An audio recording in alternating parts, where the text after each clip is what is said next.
the two populist parties that won major upsets in the Italian election, the Five Star Movement, M5S, and the League, La Lega, are in a race to be first to try to form a majority government after the election produced a hung parliament.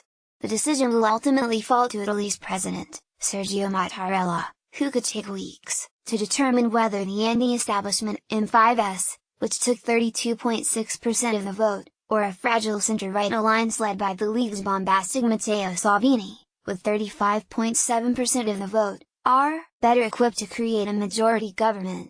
As Italy and Europe digested the news on Monday that a majority of Italian voters had supported Eurosceptic candidates in the national election, both sides began jockeying for position, saying each had earned the right to lead.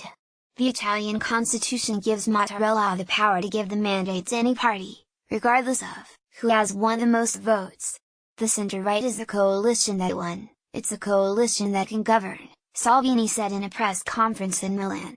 Hours later, it was a sentiment echoed by 31-year-old Luigi Di Maio, the head of the M5S.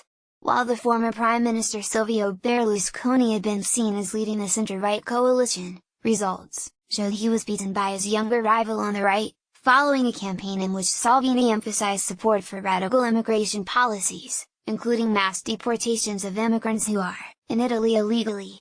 As ballots continued to be counted on Monday afternoon, it was clear that no single party or alliance would have enough votes to win a clear majority. What was evident is that the voters were not convinced by the pro-EU arguments put forward by the center-left, led by former Prime Minister Matteo Renzi.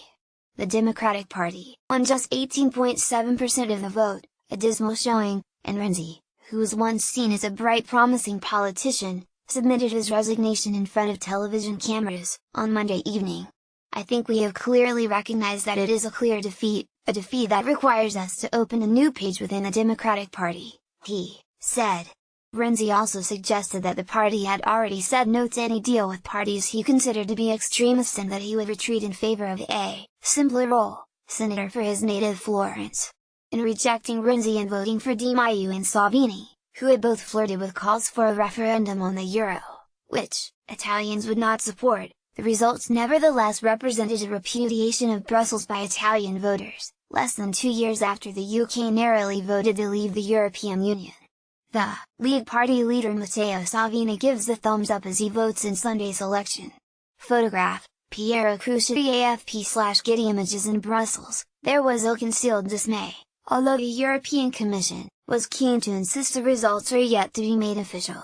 The Commission's chief spokesman, Margherita Schinas, told reporters its president, Jean-Claude Juncker, wanted to see a stable government in Italy and regarding the potential impact and so on and so forth. Keep calm and carry on.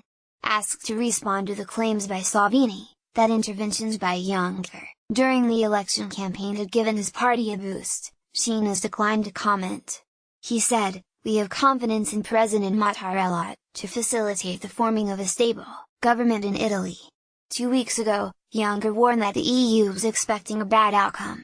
"We have to brace ourselves for the worst scenario, and the worst scenario could be no operational government," he had said. He later backtracked to insist he was confident an operational government would be formed in the wake of the polls. Quick guide led by four-time Prime Minister Silvio Berlusconi, although he himself cannot stand owing to a tax fraud conviction, wants to introduce a parallel currency for domestic use, keeping the euro for international trade.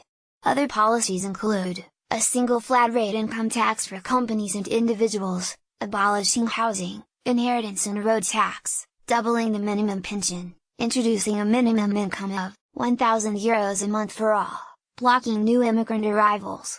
Led by Matteo Salvini, promises to introduce a parallel currency and a flat tax for all at 15%, as well as allowing earlier retirement, repatriating 100,000 illegal immigrants a year and reopening Italy's brothels.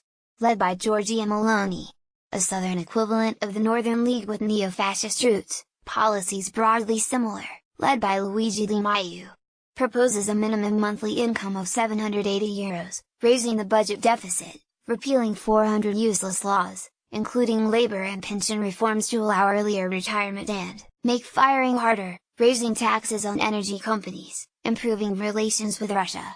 Led by Matteo Renzi, proposes an increase in minimum wage, negotiating to abolish the EU's fiscal compact, which imposes stiff budget cuts on high-debt countries, raising the budget deficit to 3% of GDP so as to cut taxes and increase investment. Led by Piero Grosso. New Party Uniting, smaller left-wing groups. Proposes to repeal labor and pension reforms and boost public spending. Thank you for your feedback. The results were extraordinary in part because they reflected a rejection of what most analysts would agree has been a fairly competent government under the Democratic Party, which has overseen a big improvement in the economy and adopted policies that limited the number of migrants coming to Europe, in favor of inexperienced political leaders with controversial views on issues ranging from their support of Vladimir Putin to skepticism about the efficacy of mandatory vaccinations. Matteo Renzi, the Prime Minister, faced calls to step down as head of the Democratic Party after his center-left coalition took just 19% of the vote.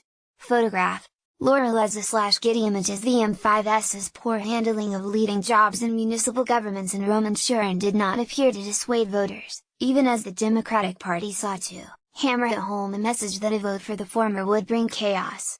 The Populist Party had until recently endorsed a referendum on the euro, but toned down its anti-euro rhetoric in the run-up to the national election, which may have given some comfort to Italians, who do not significantly support leaving the eurozone. Although they are critical of Brussels, analysts on Monday morning said it was far from clear how the parties might cobble together a majority. Possibilities include a marriage of convenience between M5S and the Democratic Party, over Renzi's objections, or M5S and the League. The results also indicated that Sicily, a long-standing stronghold of Berlusconi's Forza Italia, was definitively in the hands of M5S. Among the winning candidates was the anti-mafia candidate, Piero, who lives under police protection and covered her face during her campaign.